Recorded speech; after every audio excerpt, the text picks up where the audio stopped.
Hey, I'm Matthew from Matthew's Lawn Care, and today we're doing a cleanup and tidy up job for this house right here in Eureka, California.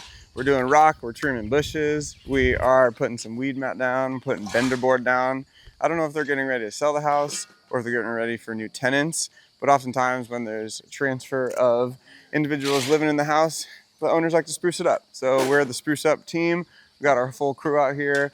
That rock is really heavy. That's 2 yards. Each yard is over 2,000 pounds, so it's a lot. We want to make sure we have a lot of us when we need to shovel heavy rock like that. Tune in and with our website or subscribe on our channel to see more videos like this. We're doing all sorts of landscaping, maintenance, property cleanups all around Humboldt County. So tune in. Let me show you what's up over here.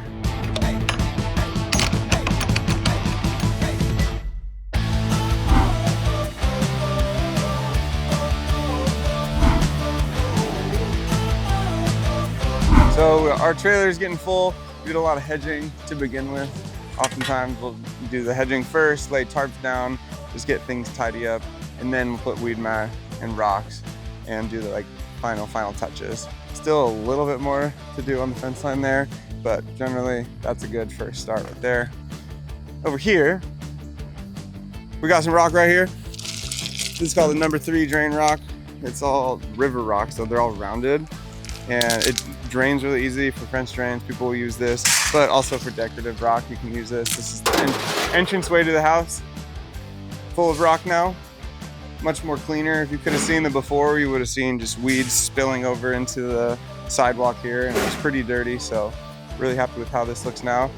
This over here is kind of the in-between stage. We got weed mat that just got weed mat staples down, and then you got to cut around utilities. We're gonna put in the bender board.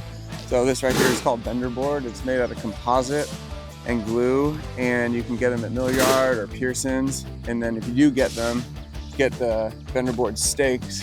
I'll show you them right here.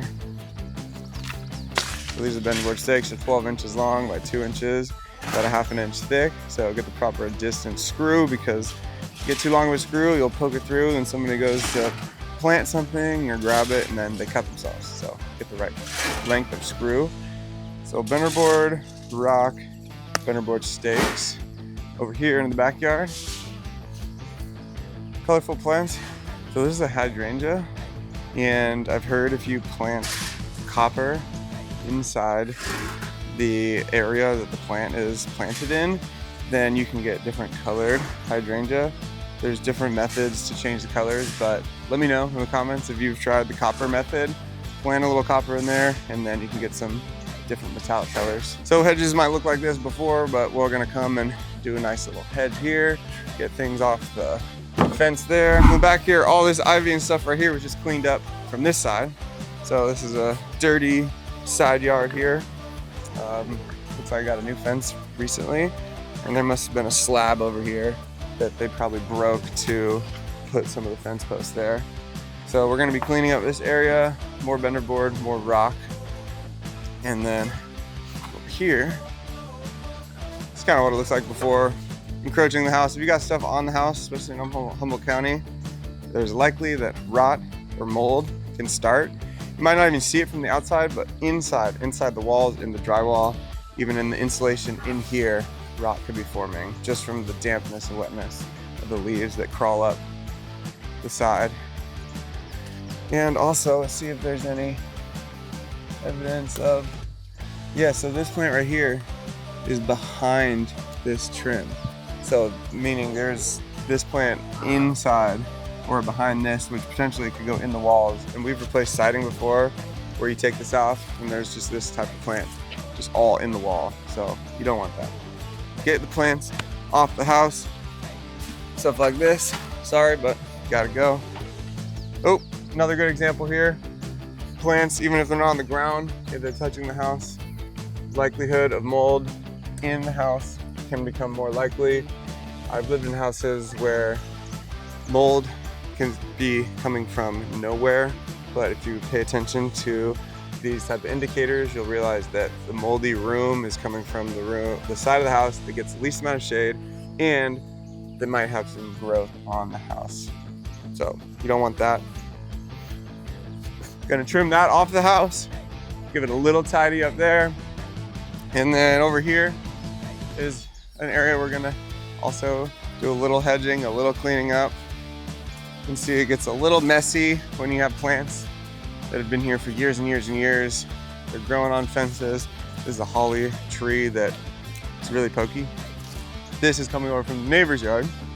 So sometimes you're dealing with plants that aren't even yours, they're from the other side. This side right here, when I see plants on a garden, I would call this like a garden area, a garden side area. When you have low-lying plants, it's nice to trim those and lift it up. I call it lift up the space or create void at the bottom. It helps the plant get airflow and less likely for diseases, because when you got no shade, disease on the stalk can start happening, and then the plant can start getting brittle. Could be from lack of airflow. Okay, we got some more greenery to remove from the side of the house, and a little bit of trimming and cleaning up over here. So we basically just did a full 360 of the house. We're doing the rock, we're doing the weed mat, the bender board, we're trimming, we're hedging, we're hauling all green waste.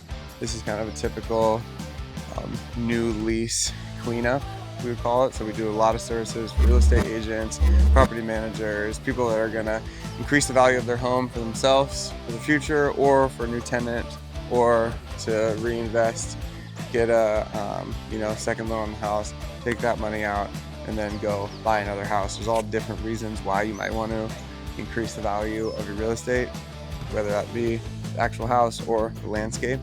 But it all does well, and if you're gonna live in a house, you want it to be clean. So shout out to the homeowners out there that actually want to keep their places nice, even if they're not living there.